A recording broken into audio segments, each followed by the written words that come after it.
Hi guys, మన నోటికి రుచిగా పిల్లలు భోజనం పూర్తిగా తినేలాగా పప్పుని ఎలా ప్రిపేర్ చేసుకోవాలో ఇప్పుడు నేను మీకు చూపిస్తాను.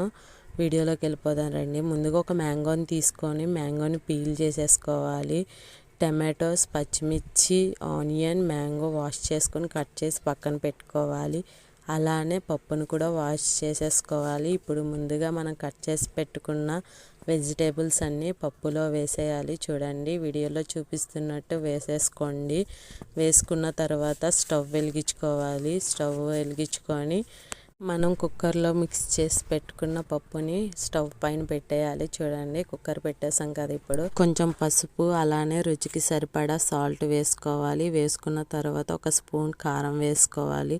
వేసుకొని కొన్ని వాటర్ పోసుకోవాలి. చూడండి, ముక్కలు మునిగే వరకు వాటర్ పోసుకొని బాగా కలుపుకోవాలి. చూడండి, ఇప్పుడు కలుపుకొని మూత పెట్టేసుకోవాలి. ఇప్పుడు నేను కుక్కర్ మూత పెట్టేసాను.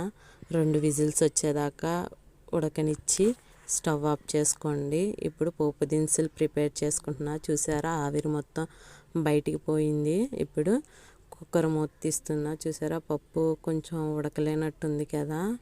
చూడండి, కొంచెం ఉడకలేదు. అందుకని చెప్పేసి నేను ఇంకో హాఫ్ గ్లాస్ వాటర్ పోసుకొని మళ్ళీ కుక్కర్ మూత పెట్టేస్తున్నాను. చూడండి, ఒక విజిల్ వచ్చేదాకా కుక్ చేస్తే సరిపోతుంది. ఒక విజిల్ వచ్చాక పక్కన పెట్టేసుకోండి. ఇప్పుడు అదే స్టవ్ పైన కడాయి పెట్టుకొని కొంచెం ఆయిల్ పోసుకోండి. ఆయిల్ వీటయ్యాక వెల్లుల్లిపాయలు వేసి వేయించుకోవాలి. వేయించుకున్న తర్వాత పోపు దినుసులు మొత్తం వేసి వేయించుకోవాలి. చూడండి, వీడియోలో చూపిస్తున్నట్టు వేయించుకోండి. తర్వాత ఎండుమిర్చి కూడా వేసి వేయించుకోవాలి. చూడండి, వీడియోలో చూపిస్తున్నట్టు వేయించుకోండి. ఇప్పుడు పచ్చి మామిడికాయ ముక్కలు కట్ చేసి పెట్టుకున్నాం కదా, అవి కూడా వేసి వేయించుకోవాలి. చూడండి, వీడియోలో చూపిస్తున్నట్టు బాగా వేయించుకోవాలి. అలానే కొంచెం కరివేపాకు వేసి కొంచెంసేపు వేగనిచ్చిన తర్వాత కొంచెం కొత్తిమీర కూడా వేసి వేయించుకోవాలి. చూడండి, వీడియోలో చూపిస్తున్నట్టు మొత్తం కలుపుకోండి. ఇప్పుడు మనం పప్పు కుక్ చేసాం కదా, ఆ పప్పు అంతా కూడా ఆ తాలింపులో వేసేయాలి. చూడండి, ఎంత కలర్ఫుల్గా కనిపిస్తుంది కదా. మీలో ఎంతమందికి పప్పు మామిడికాయ అంటే ఇష్టమో కామెంట్ సెక్షన్లో కామెంట్ చేయండి.